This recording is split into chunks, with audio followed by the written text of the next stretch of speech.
I will unplug while I'm talking about you. Our keynote today. Yeah. Check. Move out of the way. Oh my gosh. Our keynote today, Andrew Rathbun. I met him actually during the pandemic. He put on a presentation at MisecCon Lansing. When I think of DFR, I think of Andrew, honestly. He helped really build out the community there. Some of you might already know him. Some of you maybe have interacted with him or the community he's helped build out. I'll read through his bio real quick here while he's getting set up. Andrew is currently a senior consultant with Unit 42. He partakes in a larger scale incident response investigations. Before that, he was a senior vice president with Kroll, where he worked on many ransomware and insider threat investigations, as well as serving as a KAPE instructor. Before Kroll, he served as a forensic computer examiner with the U.S. Department of Health and Human Services, Office of the Inspector General. Before that, he was a patrol officer for 4 years and detective for 3 years with the Michigan State University Police Department, which is where you think I would have met him, but no. He served as the Investigative Division's Digital Forensics and Cybercrime Unit, conducting digital forensic examinations of computers and mobile devices and general criminal investigations. As a passion project, Andrew co-founded and currently serves as the administrator for the award-winning Digital Forensic Discord server. That's what I was alluding to a moment ago. Which continues to grow and serve as a real-time resource for digital forensic examiners worldwide. He also enjoys sharing and collaborating on various open source projects. Let's see here. He's also authored and co-authored 3 open source books, Easy Tools Manuals, The Hitchhiker's Guide to DFR, and Eric Zimmerman's Binary Foray. Foray? Foray. Either works. Okay. He also has proudly served on the SANS DFR Summit Advisory Board since 2021. I kind of want to turn it over because it's 9 o'clock on the dot, but I do also want to mention that Andrew also served as a rifleman in the United States Marine Corps. He served 1 combat tour in Fallujah in 2006 to 2007, and his infantry unit was based out of Lansing. I'm going to stop there and hand it over to you, Andrew. Thank you so much for joining us as our keynote speaker.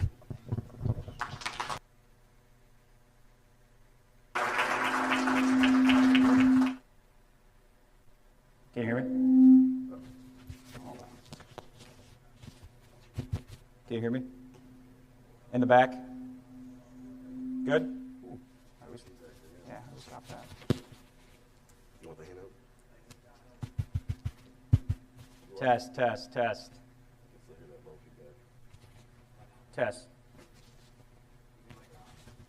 There we go. Test. Good? All right. Cool. All right. Well, welcome to MisecCon. Very thrilled to be here. And thank you for covering my second slide for me. I can save a lot of time now because I got a very dense presentation. I kind of don't know how to not make dense presentations, but I try and spice it up with like GIFs and a meme here or there and maybe a couple jokes. So without further ado, we'll get going. So you guys can't see that. Okay. All right, so who am I? He basically covered all this, so I can gloss over this.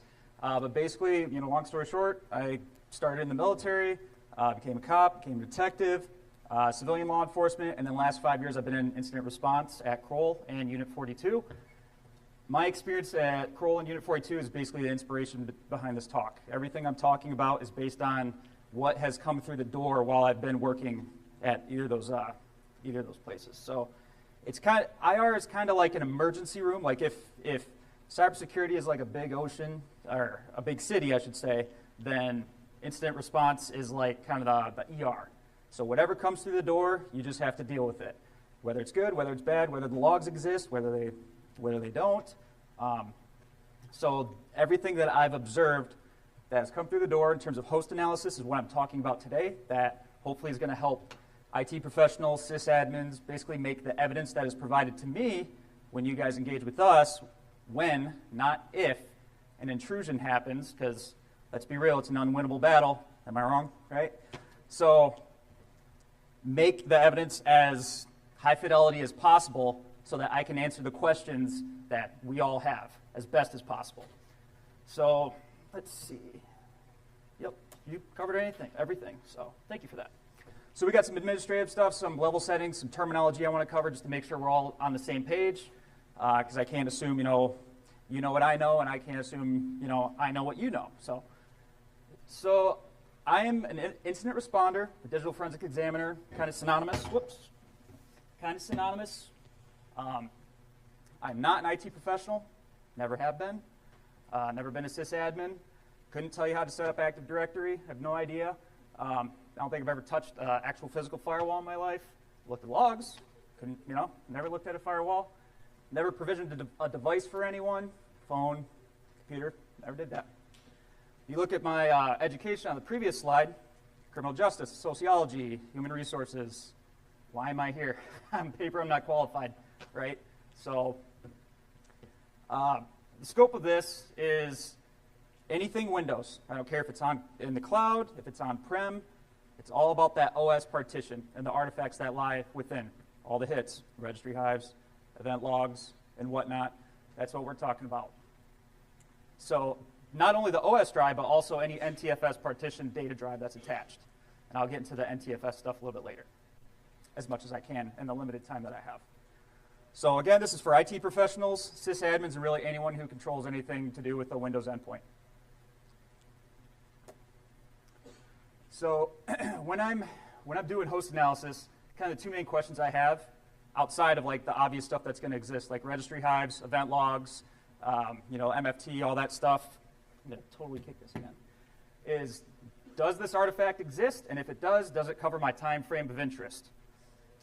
So basically, the two main objectives that I want IT professionals and sysadmins to get out of this is make sure that those helpful forensic artifacts that aren't enabled by default exist, and then make sure they cover the time frame of interest as best as you can.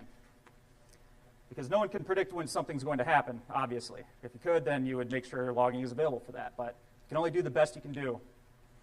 And then a quote that I came across recently that I can't take credit for: prevention is ideal, but detection is a must. And I know when you hear detection, you probably think of something more proactive.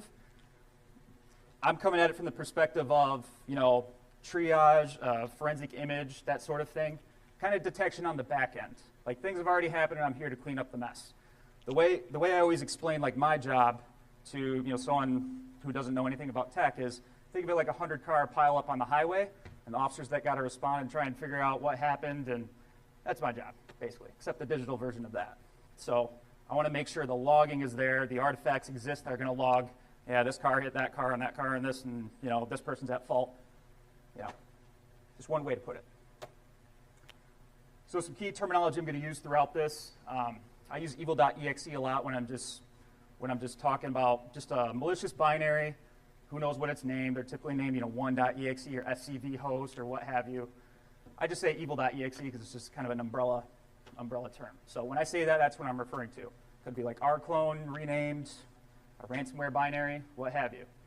Evil.bat, evil.ps1, basically a script that typically will just run evil.exe or do other nefarious things like disable AV,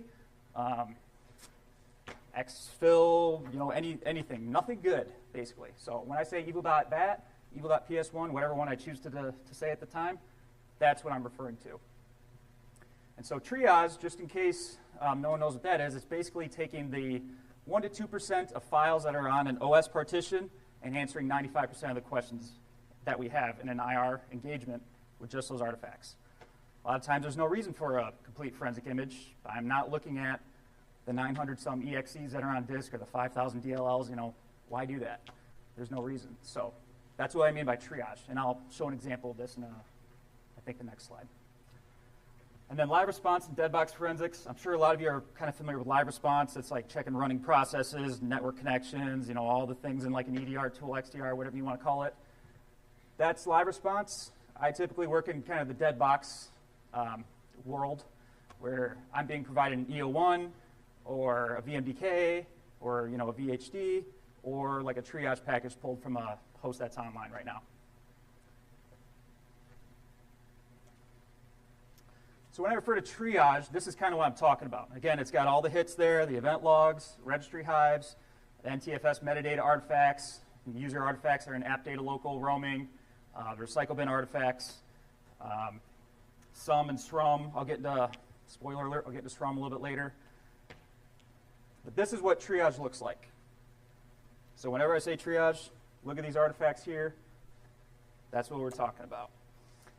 And so IT professionals, sysadmins, they typically deal with registry hives, for instance, in a live setting. So, your HKLM, HKCU, that's something that doesn't exist in my world. I never look at registry hives like on a live system. So it actually took me a while to realize, HKLM, HKCU, like what that even is. It's just those offline hives that are virtualized while the Windows system is running. So this is just a screenshot of regedit where you can see this is typically what IT professionals would see as a registry hive on the left. HKLM, HKCU, and then on the right is kind of what I'm used to, the C, Windows, System32 config, software, system, SAM, all that stuff, where all the registry hives are.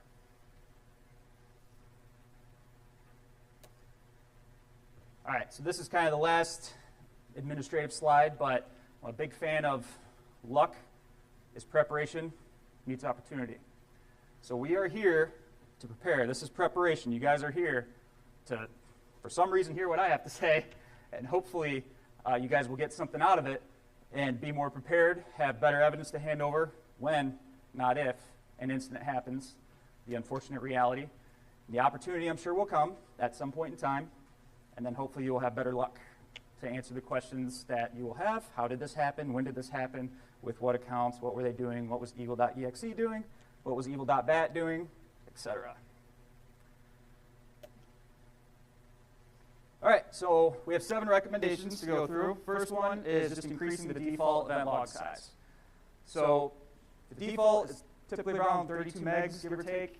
On busy endpoints like the domain controller where there's all these authentications happening, a couple hours of visibility at most. If an incident happens on Monday and then you don't sign papers with an IR firm until Wednesday, am I really going to see anything in the security log by the time I actually get the evidence, maybe late Wednesday night? Negative. So this is imperative. The lag engagement with an IR firm. Systems restored backup. So and if anything, just at least increase the default size of the security log, if nothing else. And I will show you how to do that, but I'm sure most of you probably already know how to do that. But this is kind of what it looks like, or when you right-click on the log in Event Viewer. This is me just setting it to 50 megabytes just as an example.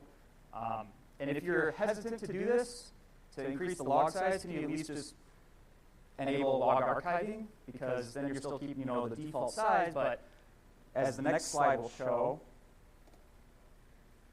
if you hand over evidence to me and I see this, it's a good day. Because if you look at those dates, 10-12 to 10-8, it's only 4 days. It's a lot more than I normally get, for sysmon at least. And then if you look at the security log here, that's math. I was a cop, right? Not good at math, and I was in the military. I don't know, 9-10 days, something like that? It's amazing. Plus whatever's actually in that oldest log. So 14, 15 days maybe? It's awesome. And if that doesn't cover the time frame of interest, then someone waited too long to engage with us. All right, the next one, sysmon. I'm sure everyone here knows about sysmon, or at least has heard of it. One story I heard about sysmon, like why it ever existed, from, I swear it was a webinar or something on YouTube, and I've never been able to find it, so who knows if this is really true or not. But the guy who made sysmon, he also made PSExec. And he said, sysmon is the apology letter for PSExec. I believe it. So I don't know if that's a true story or not, but I'm going to go with it. This was years ago that I saw that. So I believe it. So sysmon is basically catered pretty much for people like me, IR consultants. We'll go over it here, the next 3 slides actually. We'll go over some of the events that are really important. It's free. I really honestly don't know why Microsoft doesn't just ship this with Windows and enable it by default, but someone who makes a lot more money than me, I guess, who works there, thinks it shouldn't. So if anyone actually knows, seriously, tell me, because I would be curious to know if there is actually a legit reason. Sysmon is very noisy, especially as it's configured, or not configured. By default, it's very noisy, is what I'm trying to get at.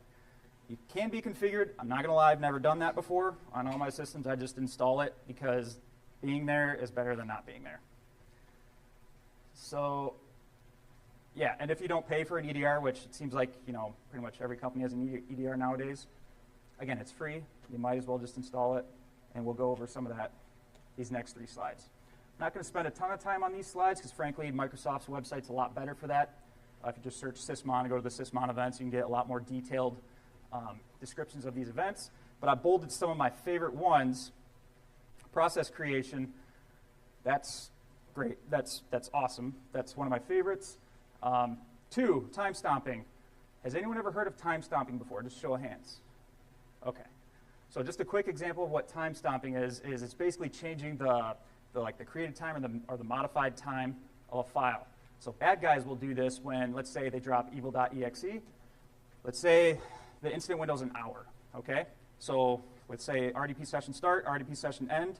You're trying to enumerate all the activity within that hour. Evil.exe drops during that time, but the file's time stomped. If you're doing a temporal file system analysis to figure out what showed up during that time, but it's time stomped, it's probably going to be like 2006 or 2010. They're just changing the timestamp. So someone like me won't find it. There's ways to detect it. Frankly, I did a whole 45-minute webinar on that.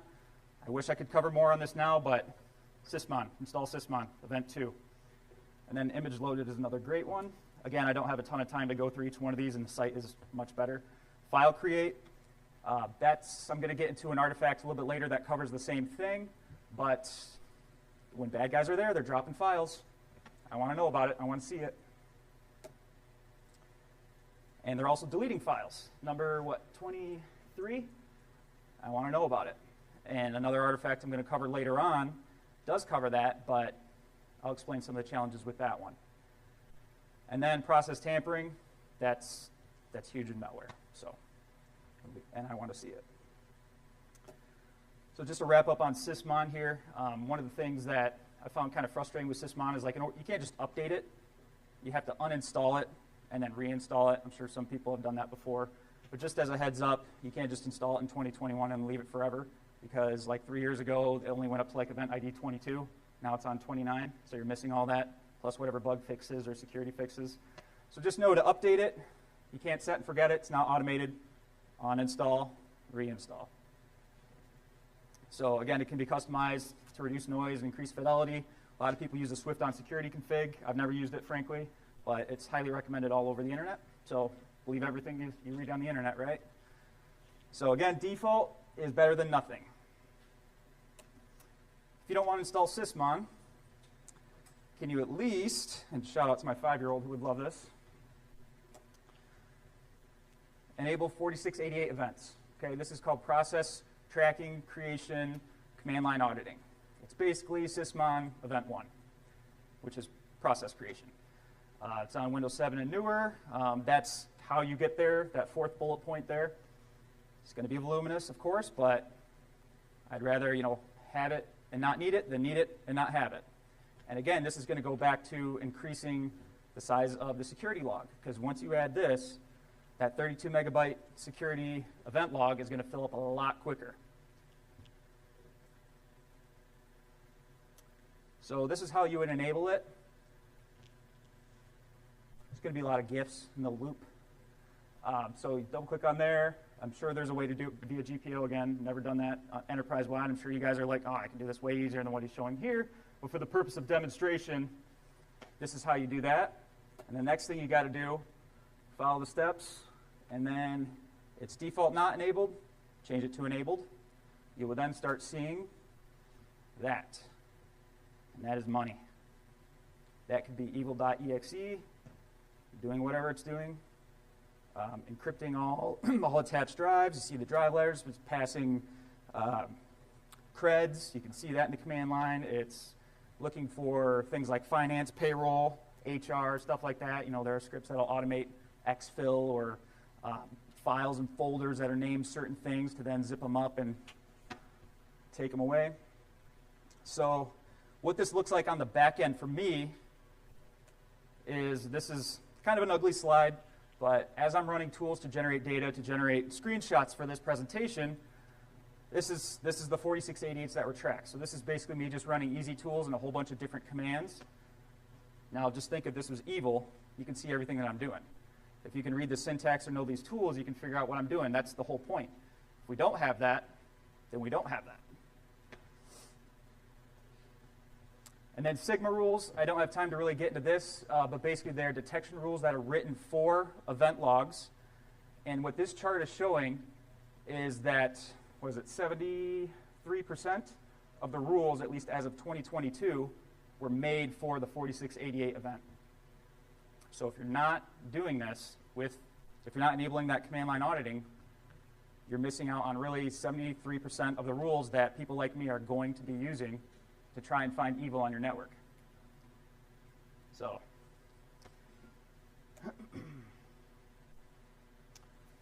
all right. This is the USN journal. So this is one of my favorite artifacts. Frankly, if I could have one artifact and nothing else, so long as it exists, so long as it covers the time frame of interest, right here. This is what I want. So it's also called the USN Journal, alternate data stream, $J, that sort of thing. Just so you guys know, I will be sharing these slides. See people taking pictures, totally cool with that, but I'll make sure these slides are publicly available. $J is what I'm going to call it. That's what people kind of in my area call it. So when I say $J, I'm referring to the USN Journal. So as long as that exists, as long as it covers the time frame of interest, it's going to give a play-by-play record of file system activity. It's going to cover things like file creation, files being deleted, files being extended. So that means, for instance, create a new text document like we've all done probably all throughout our lives. Write hello, hit save. Write hello there, hit save again. That's a data extend event. That file was extended. Now, take that same file, delete there, hit send or hit save. That's a data truncate. So we have file create, file delete, data extend, data truncate. Those are kind of the four main events that I pay attention to. There's a few other ones, but I'm not going to get into them because I don't understand most of them, frankly. But I understand those four, and they've done very well for me. So if you want to engage with $J or the USN Journal on a live system, you have to use FSUtil. And it's not always on by default. I don't know why, honestly. When I get a system, the first thing I'm doing is, okay, is it Windows 10? Is it Windows 11? Because there's different artifacts on each one. Is it a server box? Okay, so SRUM's not going to be probably enabled by default. If it's server, okay, $J probably won't be because for some reason it's not often. There's just all these trends that I see over time, and that's kind of the motivation for a lot of these topics, especially for $J. So if it is enabled, it's small. It's only 32 megabytes. And it's kind of the same as the whole security log. I mean, think of how much file system activity is going on. Just like right now, my computer's on, I'm doing nothing. There's all these files constantly being updated. And so that log, if you want to call it a log, I guess, is constantly being rolled over. Constantly. We got to make it bigger. We got to. Yep, so if it's small, it's only going to be a few hours of file system activity. They ain't going to cut it in the whole Monday to Wednesday scenario that I already talked about a couple times. And yeah, quite literally every minute data is being lost. And I mean, you could say that for everything, but. So this is kind of a little bit more technical slide. This is like MFT output, parsed to CSV, ingested into Timeline Explorer. So it's just to show where this file exists on your file system. As most of you know, a lot of those files that make Windows run, Microsoft hides from the end user. So if you were to go to C $extend, you'll never see $extend because it's hidden, but it's a file that's in the C $extend folder. It's a file that's attached to a file. It's called an alternate data stream. So it's an alternate data stream, $J, to $USN Journal. There's a quiz on this, so I hope you guys all got that. I'm just kidding. But that's where it resides. All right, we got some movies to watch. It's movie time. So the next couple slides are basically me interacting with the $J and doing some things, and then watching $J work in real time. The next two slides are going to be, the top third is going to be my file explorer. Watch that first.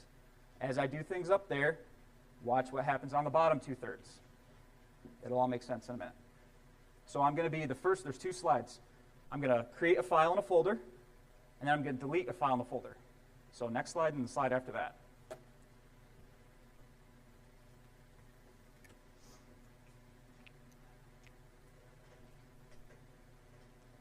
There you go.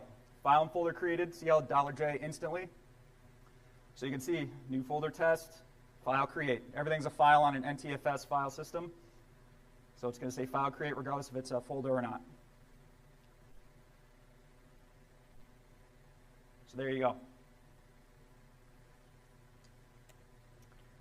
Now those same two files, I'm going to delete them, and then you're going to see what entries show up there.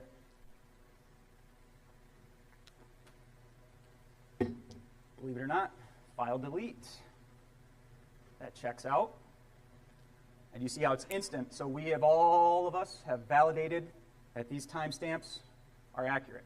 Because there are certain Windows artifacts that only log once an hour. They log every minute. This is instant. You saw it. You can all say you have all validated $J now. And that's one of the most important things in digital forensics is validating your artifacts. We all just did it together. So, all right, file system monitoring. This, like I said, this is the most useful artifact. If it exists and it goes back, if it covers the time frame of interest, I'm thrilled. Yep, this next slide, I'm going to have another screenshot of what $J would look like for this exact scenario that I just showed in these two GIFs. So think of it as like we just showed what the bad guy did right there in those last two slides. The host was provided to me. I parse out the artifact to CSV. This is what I get to see. So this is sorted chronologically. So you can see here, ignore, really the top 2/3. I probably shouldn't have done that, but there's folder 1, folder 2, folder 3. That was just me doing some testing leading up to the actual GIFs that I took. But you can see new folder test and new file test. You can see, let's see if you see my, nope. Okay, so down there you can see file create, and then you see the file deletes. And so I did those kind of back to back, so you can see how quick I did them. But we all validated it, right? So we know that's when that happened. That's a good artifact. Now imagine this while bad guy's on your host, having this. Like I said, if there's only one artifact I could have that exists and covers the time frame of interest, $J. Please enable it. Please make it bigger. So this is everything. Has anyone ever used everything before by Void Tools? Yeah. All right, so everything is an awesome tool. You all should be using it. It's what Windows Search wishes it could be. So this is everything. It basically indexes your $MFT, your $J. It's tracking all that file system activity. Again, when I say my computer right here is sitting here doing nothing, it's doing this. There's all this stuff happening, being modified. This is just sorted on file modified, and you're seeing all the things that are just happening, doing nothing. Now imagine when the user's actually doing things, there's more things happening. So this is a really good way just to find where the hell did I put that file, right? This, but also just to research. Install AnyDesk or something that bad guys use, start using it, watch this on a different monitor, see what happens. Oh, cool, it's making a log and app data, user, local, blah, whatever. Sweet, that's how you find that out. Also, when you do use it, get the alpha version because the other one doesn't have dark mode, and you can't find evil in light mode. That's just how it works. So on a live system here, this is a query you would run, or command you would run. fsutil, usn, query journal, and then you would put the drive letter there. So this GIF, maybe I can start it over. This GIF is me basically running those three commands in order. So you can see right there, it's 32 megs is the default size. Now I'm running that command, that's the amount of bytes in 2 gigabytes. And so there you go, I'm highlighting 2 gigs. So now the $J on that system, my personal system, is now 2 gigs. So if my system were to get owned, I would probably have, 6 months of activity, and don't threaten me with a good time, right? All right, so SRUM, the System Resource Usage Monitor. I alluded to a couple minutes ago that sometimes there's artifacts that log like once an hour or once a minute. Well, this is both of that. This logs 1 time a minute to RAM, 1 time an hour, usually around every 59 to 61 minutes, to disk. So this is very useful for evidence of execution. It tracks what has been running in the background at any given time for the last 90 days. And it's also great for exfil. If anyone in IR has ever reported bytes that have been exfilled, and you're not looking at logs that track that stuff, it's this artifact. So if there's no logs or anything that you can provide again, remember the scope of this talk. It's only within the OS partition, so I'm not pretending that logs exist in this scenario. This is your only source of that, really, frankly. So the diagnostic policy service, I'm sure there's probably someone in this room who's probably disabled that. Oh, this will make the computer run faster. Well, you just killed this artifact. So just know if that's running, this artifact exists, and that's a good thing. So the two tables of interest, at least on workstations, is the app resource info. That's the evidence of execution one. The network usages, that's going to be the bytes sent and bytes received. That one is awesome. And then on Windows Server, there's hardly any research on this. There's one that is similar to network usages, but like the byte value is like 15 characters long, and I have no idea what that is. So it just needs more research, but hopefully someday we figure out that there's an equivalent of network usages. But thankfully, a lot of exfil happens from a different system, right? They take the files from the file server, but the file server drives map to a different system. So usually that's a workstation, which has network usages. So we're usually good. So when this artifact is processed, or is parsed, here's the CSV that I will then ingest. This is what I see. So you got the timestamp, and then you got the executable. So you can see some of the executables that we're running. Focus on this timestamp column here. You can see pretty much every 59 to 61 minutes there's a new entry. What that says is within the last 59 to 61 minutes, this executable was running. That's all I can say. I can't give you a more granular time frame than that without just leveraging a different artifact. And here's some other boring stuff that it tracks. And the only reason I'm showing you this is because of the next slide. This is the resource monitor. It's the back-end database for effectively task manager and resource monitor.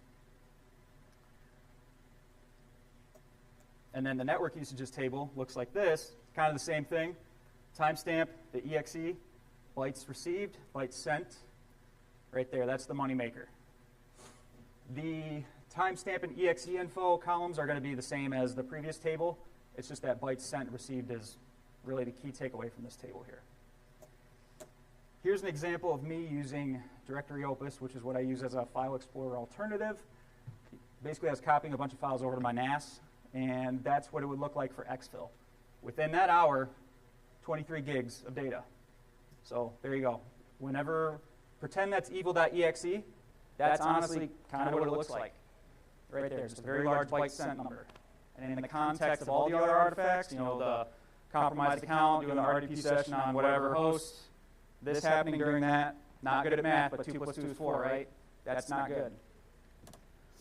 So this is the resource monitor, just showing basically we're looking at kind of the back end of that particular that tool right here. Bytes sent, bytes received. And this is obviously also on Task Manager. Volume shadow copies. So these are awesome. It requires the volume shadow copy service, VSS. It's been around forever. If you remember System Restore from way back in the day, honestly, I don't even know if that's still called that. I can't really remember the last time I dealt with System Restore. But that's effectively what it is. The main goal with these, have more than 0 of them. That's all it is. Because a lot of them have 0. But here's the caveat. You can do all you want to make sure you have VSCs. Bad guys can just delete them. And it happens a lot. That's what evil.bat does a lot of times. Disable AV, delete volume shadow copies. But at least have them there for them to delete. Okay, don't let their efforts, go wasted. But if for some reason they forget to do that, then I get to see them, and that's going to help me a lot in a few slides when I get to a case study. So you enable or you interact with volume shadow copies using VSSadmin. It's a lull bin. If you've never heard of that before, definitely look it up. It's basically when you install Windows, that file's already there, and you have no choice because it helps Windows run. So bad guys use them all the time because antivirus is not going to think anything of it, or EDR. So I do, without getting too deep into it, I do a side project on GitHub where I enumerate what a clean install looks like for well over 200 versions of Windows. Hate to admit that it's a very tedious process, but for the most recent version of Windows, there's 941 exe files, there's 5,500-ish DLL files. Bad guys can use any of those because AV is not going to care one bit. So just think about all the possibilities. So that second command there on the right, sysadmin delete shadows, we see that all the time in evil.bat, evil.ps1, whatever you want to call it. The next 3 slides are just 3 different ways of doing the same thing, basically enumerating volume shadow copies. So using sysadmin list shadows, you got those 3 timestamps there. You can see there's a backup from 10.4, 10.1, and 10.1. Looks like a minute prior. This next one, you can use VSC mount, which is a tool by Eric Zimmerman, who, in case you guys don't know, he creates a lot of tools that digital forensic examiners use. So this is showing that on this system, I think that's my personal system, 13 days, 2 hours, and 37 minutes worth of backups. At least that's the range from the newest to the oldest. And then WMI via PowerShell, there's the command, and it's kind of the same thing. I just did these all at 3 different times. So this one, there just happens to be 17 days of a range of backups. So very cool. All right, the last recommendation I have before we get into a case study is scheduled task triage backups. So this involves a tool called KAPE. Really, 100-mile-an-hour version of it is it's used to acquire artifacts from a live system, and it can process them kind of all in one fell swoop. It's an awesome tool. There's a GUI and a command line interface, very customizable. I could frankly talk 5 days straight about KAPE, honestly. So there's a link for when you get the slides if you want to watch the 45-minute demo I put on at my previous employer. If you want to learn more about KAPE, just watch that. That's really all I have time to say about that right now. So it's free for internal research and other non-paid engagement scenarios. So if you're doing something within your own network for your own network, it's free. So if that's the use case that you have, use it. Again, this is just a refresher slide. It's the same one as before, but triage. KAPE is all about triage. This was, right here on the right, was acquired with KAPE. This is everything I need. This is the 1% to 2% of files on a C drive of a Windows system that's going to answer 95% of the questions that I need. Or that I need to answer. So these scheduled task triage backups, I kind of see it as like a next level of just archiving event logs. So what you can do is this command on the bottom, which I'll translate. It's running KAPE, run it on the C drive, put in C backups, and then the host name, a subfolder for the host name, a subfolder for the time that it was acquired, acquire all the artifacts within the KAPE triage target, which is everything you just saw on the previous slide. Put it into a VHDX, which then put it into a zip file, and that's it. Make that a scheduled task. Do it weekly, do it daily, do it hourly if you want to get dangerous. You know, it's going to take up a lot of space, but let's say, you know, you get owned and you hand over a computer that has this on there. Awesome. That's amazing. Because there's going to be some anti-forensics. They're going to try and delete their tracks. Well, if you have all this, and in this scenario, I know it's kind of a convoluted screenshot, but there's 6 hosts here. So like DC01, file 01, host 01, 2, 3, 4. If you wanted to centralize all these, that's kind of what it would look like. So it was just a quick thrown together example just for the purpose of the screenshot. But yeah, the good thing about this, it's the same command and network-wide because it's using variables for host name and timestamp. Centralize all that, make sure that doesn't get encrypted, and then just provide that to us. All right, got a case study. This is one of my favorite cases I worked just because there was a whole lot of what I just talked about in play, and it helped me answer a lot of questions. So this, we'll just call it host 01. It's a lot of the important plot points happen on this. So, you know, privilege escalation, lateral movement, all that stuff is high fidelity host. So I have a lot of screenshots coming up. Try to reenact the scenario as best as possible. Did it at different times. The timestamps aren't congruent to each other. So just trust the process, all right? I'll narrate how the scenario went down. Just kind of ignore the screenshots or the timestamps a little bit. So the way this worked was it was a compromised account, domain admin naturally, right?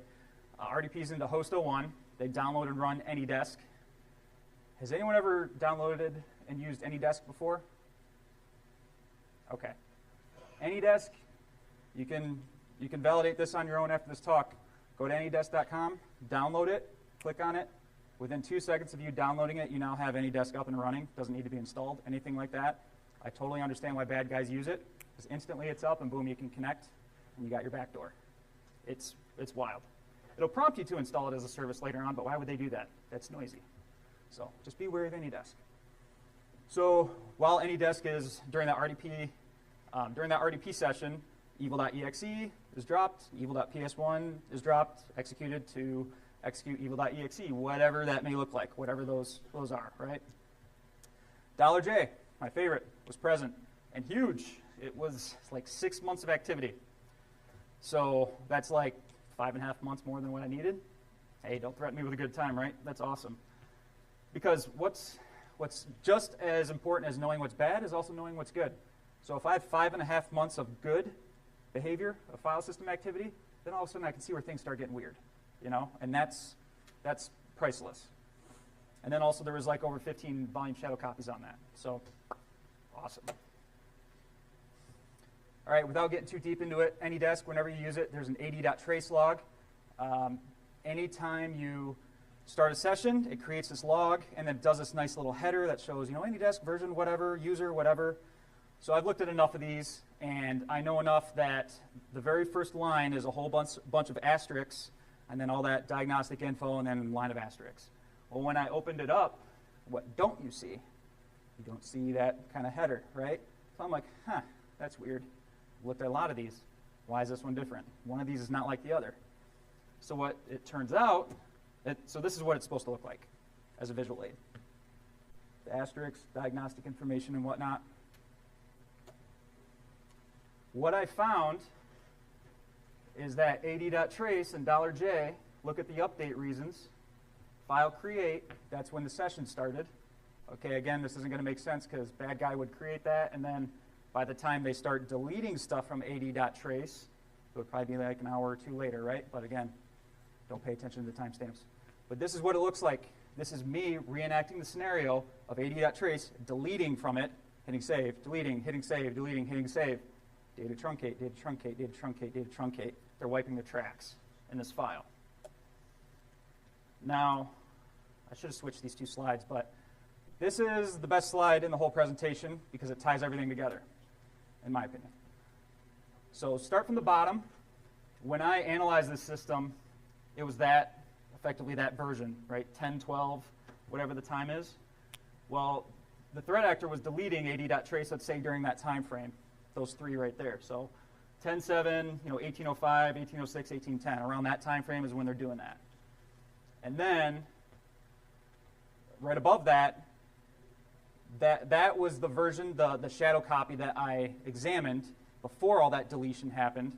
I was able to basically mount all those files from that time and see the full ad.trace file before they started deleting it. To put it in context, the ad.trace before deletion was like 950 kilobytes. After all the deletions, it was like a tenth of that. And then also I noticed that header wasn't there. So something was weird. Without $J, I never would have known that. Never. Because I got that play-by-play file system activity. Data truncate, data truncate, data truncate. And if they were to just straight up delete it, file delete, right?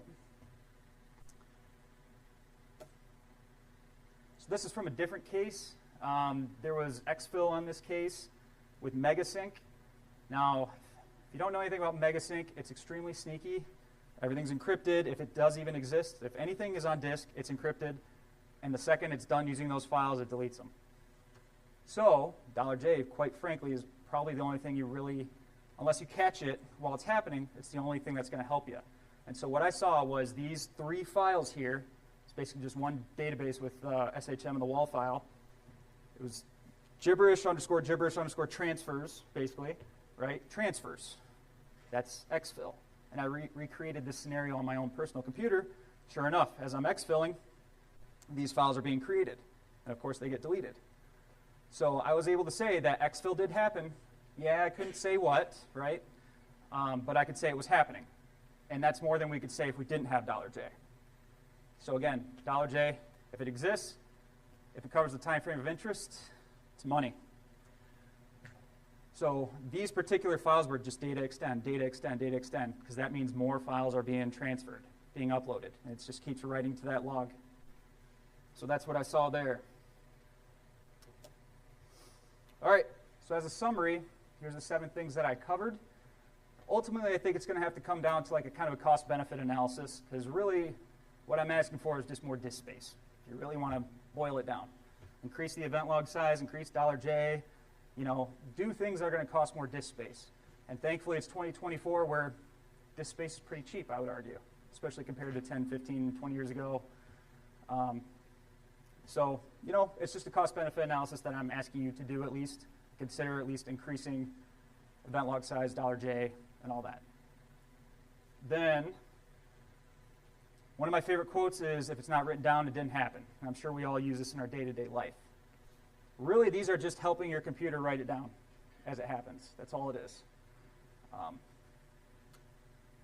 And then, artifacts don't lie. And we want to make sure that they exist, because if they exist, they don't lie, right? As we've validated all together. It's not like when I was a cop when I got paid to get lied to, right? Artifacts don't lie. They don't talk back. They don't swear at me. They don't puke in the back seat, right? They don't threaten my job. My dad, he's a real estate lawyer in Metro Detroit. He's going to have your job. No, I like artifacts. They don't talk back. They don't lie. If you validate them, they don't lie. All right, so just some helpful resources I want to provide. Of course, I said I'm going to provide this PowerPoint for you guys so you can actually click on these. So highly recommend on this one, This Week in Forensics. If anything, if you have any interest in forensics and you don't already subscribe to This Week in Forensics, I would highly recommend that. Every Sunday you get a kind of a digest of everything that's happened the past week. I strongly recommend that. And all these other logging cheat sheets and policy recommendations, coming from the source itself, Microsoft. And just a quick special thanks to some of my coworkers and colleagues that helped sanity check me on this and make sure I'm not making a fool of myself. And then that's all I got. Feel free to connect with me, follow me, all that fun stuff. Like and subscribe, right? That's what they all say. So that's about all I got. I'll be here for questions if you have, and otherwise, thank you very much. Appreciate it.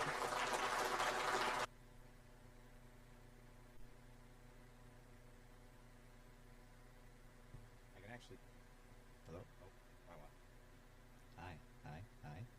Nope, wrong one.